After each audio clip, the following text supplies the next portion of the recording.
Hey everybody, it's Colleen. Welcome back to my channel. Welcome if you're new. This is Colleen's Beauty and Fashion. And today we're going to be taking a look at the Essence I Like to Mauve It palette. It's what I'm wearing now and what you'll see in the finished look at the end. And we're going to dive right in and welcome again and let's have some fun. Hi. So let's jump right in. First I should tell you that all I have on my face is this, which I have used a lot, as you can see, the L'Oreal True Match Nude Hyaluronic Tinted Serum. So this has been my go-to for the last little while, and I am almost done with it. And then I'm going to buy some luxury high-end foundation, and I'm going to test some of that out. But I wanted to let you know I have that on my face, and instead of using a primer, an eyelid primer today, I used a little bit of concealer. So that's from NYX, and I will list everything in the description so that you know exactly what's on my face at the end. But we are focusing on the Like to Mauve It palette from Essence, and this is going to be our demo today. And the first video I did was on the Essence Dancing Green palette, and I just love them. I think they're so affordable, and if you want to get back into playing with makeup colors, they're nice little palettes, they're good quality, and I've really been enjoying them. So this particular one has got the purpley shades in it, and we're just going to dive right in. Okay, so we're going to start off with the transition shade, as we usually do. There is the palette. And I'm going to use this shade right here as the transition, right here, sorry, which is kind of a nice, I think, mid-tone, and it's a matte shade. So we're going to start with that. And I'm going to take my glasses off, and I'm going to use the mirror in the palette. It's great they have a mirror in these. It makes it very easy when you want to take them along. So I kind of love that about these little Essence palettes. So transition shade right in the crease. And I've spoken about this before. I have small hooded eyes, hooded and aged eyes. So the hood keeps getting lower and lower. But it's part of aging. So I try and get the color to go up in the crease and then onto the brow bone for this transition shade. And it's best to do it with your eyes open, so you can see what you're doing, and you can see what it's going to look like when you have your eyes open, which is kind of important. So there we go. That's the transition shade, and next we're going to follow in with the lid shade. So for the lid, the inner part of the lid, I'm going to use this gray shade today, this one right here. I think it'll be nice, and then I'm going to use the shimmers to kind of pop a color in the middle of the eye, which gives a nice brightening, lifting effect, I find. So I'm going to start with this gray. It could have been used also as a transition shade if you wanted to, but we're going more purpley on the outside today. So I'm just putting that on like the inner third of my eyelid.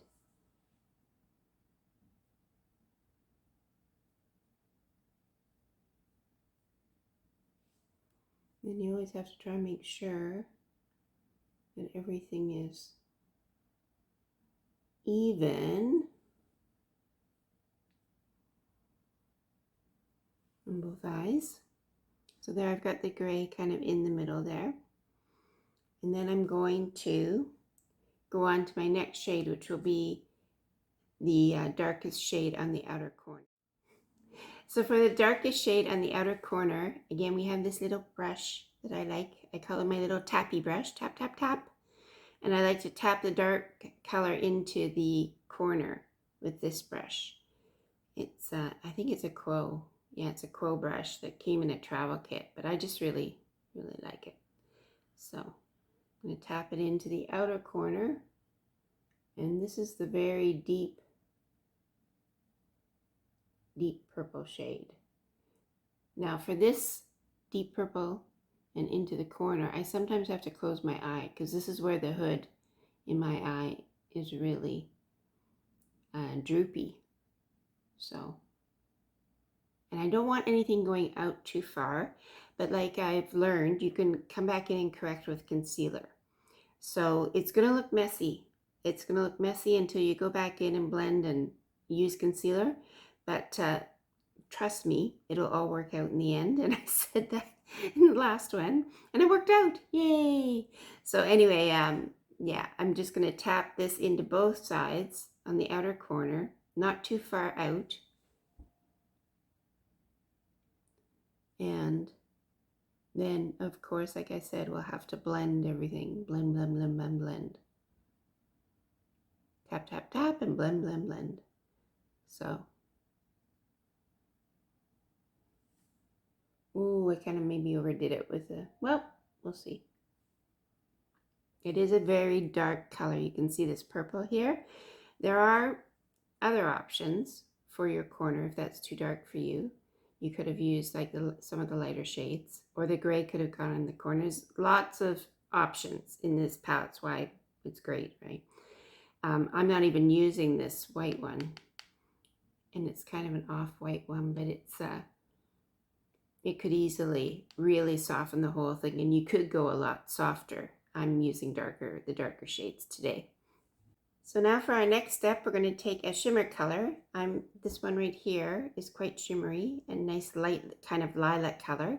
So I'm going to take that, and I'm going to use my finger this time. And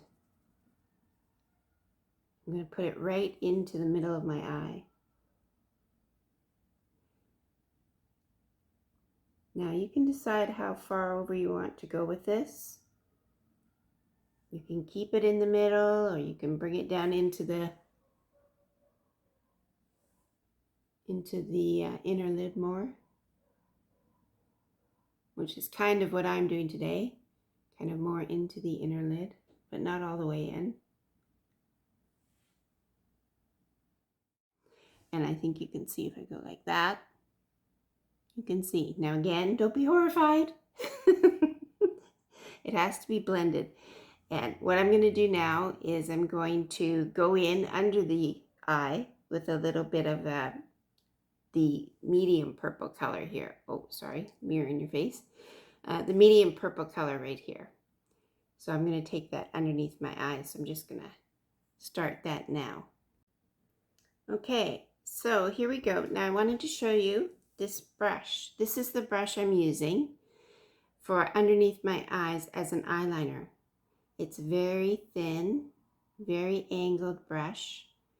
And like I said before in my other video, it's an eyebrow filler brush. So you can tell because there's a spoolie on the other end.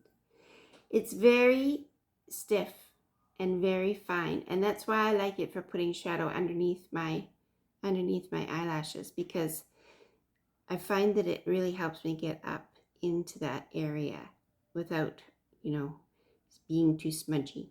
So that's why I like it. I find anything under your eyes is a challenge. The concealer, the eyeliner, for me, everything tends to move and, you know, or disappear, fade away. I have tried so many times to put eyeliner in my waterline, and please comment below if you guys have a solution for me, but I have put every kind of eyeliner I can think of on my waterline, and none of them stay there. They all go disappear. I don't know where they go. Down in under here mostly, and then it just looks like a big blotch. So that's not fun. Don't like that. So anyway, if you have a solution or a product that you think is amazing for that, let me know, because I'm still looking. And part of what we're doing here in this makeup journey is sharing and helping each other learn. So please feel free to comment. I would love to hear it. And here I go, putting this shade underneath my eyes.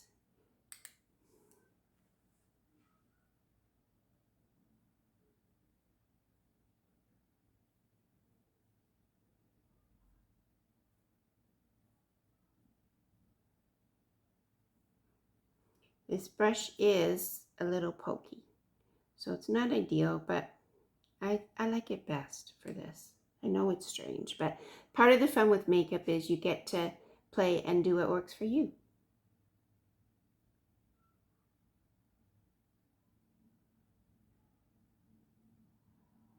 So there's that eye, and I'll go and do the other eye.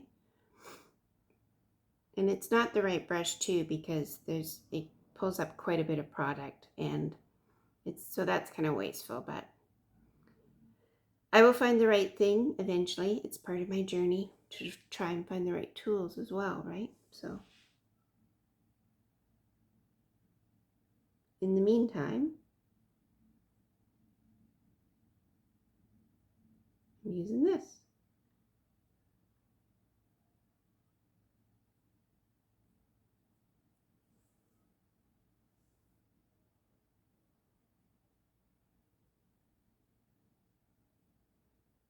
So I got a little bit too much under this eye. So just cleaned up with a little wipe. Okay, so that's the last bit of eyeshadow I'm going to put on. You can see I have to go back and blend, blend, blend. So I'm going to do that. And to do that, I take the original transition brush, no more product on it. I just go back in and I blend with this. So I'll show you a little bit of what that looks like. You just go in here and you go in. You don't want to go out because you don't want anything going down. You don't want any more color on the outside. You want to go in on both sides. And as we age, at least for me, I don't know about you, but my eyelids have become very mobile. The skin moves around. So it's it's challenging. It's like chasing the color, right, into the right spot and blending and blending. But I think it's a pretty look if you're patient. I like it a lot. And it's not your traditional smoky eye because that would be a lot deeper and darker. But it is a smoky eye, there's no doubt about it. So I'm going to go finish the blending and put the rest of my face on. And cheeks, lips, bronzer. What else do I need? Eyebrows, eyeliner, mascara. I'm going to decide what to do with my hair, and then I will be back and join you with the finished look. So here's Bonnie once again to say goodbye, like she always does. She helps me say goodbye at the end. We really appreciate you joining us, and I love this purple eyeshadow look with my lilac cowl neck sweater. This sweater is going to be featured in an upcoming fashion video that I've got planned. It's a beautiful piece, I think, to transition from winter into spring, and I got it at H&M. So anyway, stay tuned for more videos like that. They're coming up shortly. Bonnie, can you say bye-bye? Let's say bye-bye. Bye-bye, everybody. Okay, bye-bye now.